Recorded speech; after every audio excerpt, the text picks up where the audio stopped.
नमस्कार दोस्तों, मेरा नाम है प्रदीप चौहान। दोस्तों, जगदीप धनखड़ से जिस तरह से उपराष्ट्रपति पद से इस्तीफा लिया गया और जिस तरह से चुनाव आयोग एसआईआर की कार्रवाई बिहार में कर रहा है और जिस तरह से इन सब मुद्दों के खिलाफ सदन में विपक्ष लामबंद है और इस सब के बीच में प्रधानमंत्री विदेश दौरे पे चले जाते हैं, क्या इन सब की वजह से मोदी जी की कुर्सी खतरे में पड़ सकती है? क्योंकि लग ऐसा रहा है कि जिन दो बैसाखियों पर मोदी जी की कुर्सी टिकी है, वो दोनों बैसाखियां नाराज सी होने लगी है। पहली बैसाखी है टीडीपी चंद्रबाबू नायडू की। आपको मालूम है, चंद्रबाबू नायडू की पार्टी ने जिस तरह से चुनाव आयोग को इस एसआईआर के मुद्दे को लेकर लिखा है, वो अपने आप में बताता है कि वो इस मुद्दे के साथ नहीं। तो उनकी नाराजगी वहीं दिख गई थी। दूसरी तरफ जिस पार्टी के साथ मिलकर इस एसआईआर की शुरुआत में चुनाव लड़ना है, उसका नाम है जनता दल यूनाइटेड, जो बिहार में पार्टनर है, मुख्यमंत्री नीतीश कुमार हैं। उसी बिहार में एसआईआर की सबसे बड़ी पहली कवायद की गई। अब वो एसआईआर को लेकर नाराजगी जेडीयू में दिखने लगी है।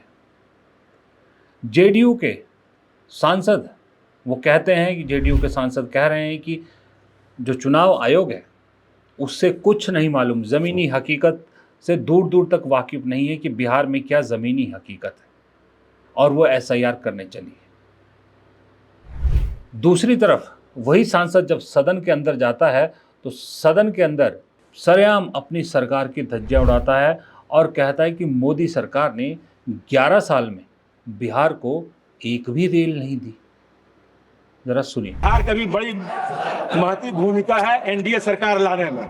11 साल में माननीय रेल मंत्री जी बताने की कृपा करेंगे, पटना से दिल्ली, पटना से बेंगलोर, पटना से मुंबई कोई ट्रेन चलाया क्या? इतना वेटिंग लिस्ट होने के बावजूद बिहार में कोई ट्रेन माननीय रेल मंत्री जी के द्वारा नहीं दिया गया। सुना आपने? ये गिरिधारी यादव हैं, जेडीयू बांका बिहार के सांसद हैं। यही दोनों बातें इन्होंने कही। एक नज़ारा आपको बिहार विधानसभा का भी दिखाता हूँ मैं। विधानसभा के अंदर चलिए देखिए। बिहार विधानसभा के अंदर नॉर्मली वो होता था जो हम दिल्ली में लोकसभा और राज्यसभा में देखते थे कि जैसे ही विपक्ष बोलने को खड़ा होता था, जो सीट पे बैठता था सामने, कभी लोकसभा अध्यक्ष तो कभी इधर राज्यसभा के चेयरमैन, तो वो तुरंत विपक्ष का मुंह बंद कर देते थे, डांट देते थे या उनका माइक बंद कर देते थे। लेकिन सत्ताधारियों को सब बोलने की आज़ादी, वो चाहे हंगामा करें चाहे कुछ करें, यही बिहार में होता था। लेकिन अब बिहार में क्या हुआ कि बिहार में जो उसके विधानसभा के अध्यक्ष हैं, उन्होंने कल अनप्रेसिडेंट तरीके से अपनी ही सरकार के मंत्री और बीजेपी के जो उप मुख्यमंत्री है उन्हें हड़का दिया, उन्हें खरी खोटी सुना दी और सदन के पटल पे सुना दी। जरा सुनिए आप।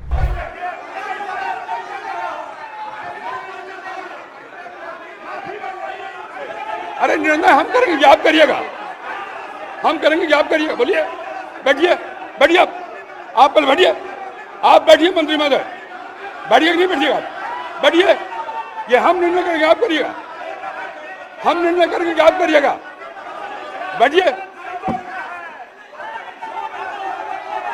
आप हंगामा करना चाहते हैं मुख्यमंत्री को कहे, मैं कह रहा हूं बैठिए, आप पहले बैठिए, बैठिए अपने सामने बैठिए, सदन मैं चलाऊंगा, आप नहीं बैठिए। अब ये अचानक से क्या हुआ इनको सदन में, दिल्ली सदन में जो है एक जेडीयू के सांसद वो कहते हैं बिहार को 11 साल में कुछ नहीं मिला, चुनाव आयोग की धज्जियां उड़ाते हैं। इधर विधानसभा में बीजेपी के उप मुख्यमंत्री को हड़का देते हैं विधानसभा अध्यक्ष, और बिहार में चुनाव होना है।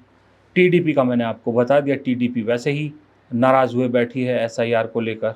इधर विपक्ष में जो है राहुल गांधी की लीडरशिप में पूरा लामबंद हो रखा है, क्योंकि वो जानते हैं कि ये मुद्दा सिर्फ बिहार तक नहीं है, अल्टीमेटली सबको इसका खामियाजा भुगतना पड़ेगा। उत्तर प्रदेश में अखिलेश यादव को, ममता को बंगाल में, लेफ्ट को केरल में, और सब बहुत सारी जगह पे सभी विपक्षी दलों को झेलना पड़ेगा। महाराष्ट्र में एनसीपी और यूबीटी शिवसेना को, सबको झेलना पड़ेगा।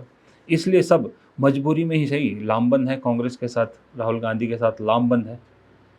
लेकिन इस सब के बीच में एक चीज़ तय है कि मोदी जी ने इस वक्त एक बहुत बड़ी गलती कर दी। उन्होंने अपने खिलाफ कई मोर्चे खोल दिए हैं। एक मोर्चा विपक्ष का तो है ही है, ठीक है। दूसरी तरफ ये एसआईआर को लेकर जेडीयू का मोर्चा खोल दिया है, क्योंकि जेडीयू के नेता असहज हैं, वो जानते हैं कि इसका खामियाजा उन्हें भुगतना पड़ेगा। तीसरा मोर्चा आंध्र प्रदेश टीडीपी का। चौथा मोर्चा संघ के साथ खोल रखा है, जहां संघ अड़ा हुआ है कि अब तो तुम्हारी ना चलेगी, अब तो हमारे हिसाब से अध्यक्ष बनेगा। 1.5 साल से अध्यक्ष नहीं बन पा रहा उस चक्कर में। और पांचवा मोर्चा खोल दिया कि जगदीप धनखड़ के बहाने अब बहुत सी जो दबी आवाज़ें थी ना, जो बीजेपी में दबी आवाज़ें थी, जो इस टू मैनशिप के अगेंस्ट बोलना चाहते हैं, उनको आपने एक चिंगारी दिखा दी। वो समझ गए हैं कि भाई जगदीप धनखड़ जैसे लोग आदमी के साथ अगर ये लोग ऐसा कर सकते हैं, जो मशहूर थे यूं यूं करके प्रधानमंत्री का अभिनंदन करने के लिए, जो प्रधानमंत्री के लिए मतलब अगर वो उपराष्ट्रपति पद पे नहीं होते तो चादर बिछाने का भी काम कर लेते। अगर उस शख्स के साथ ऐसा कर सकते हैं ये लोग, तो बाकियों की तो फिर औकात ही क्या है। तो इसलिए अब वो जो चिंगारी, एक विरोध की चिंगारी है, विद्रोह की चिंगारी है, उसको एक जगह मिल गई है। और वो चिंगारी शोला बन के कब फूटेगी? जब भी फूटेगी, जब भी बनेगी, मोदी जी की खुद की गलती से बनेगी। तो कई मोर्चे मोदी जी ने खोल दिए हैं अपने लिए। इसलिए मुझे लगता है कि स्मृति ईरानी का दिल्ली दौरा, बाकियों का यूँ, सब अपने अपने मौके तलाशने लगे हैं। सब अपने अपने लिए रास्ता देख रहे हैं कि अगर ऐसी सिचुएशन आई, ऐसा मौका आया, तो कौन कहाँ अपनी गोटी फिट कर सकता है। सब इसमें लग गए हैं। फिलहाल इस वीडियो में इतना ही। प्रदीप चौहान को दीजिए इजाज़त। नमस्कार।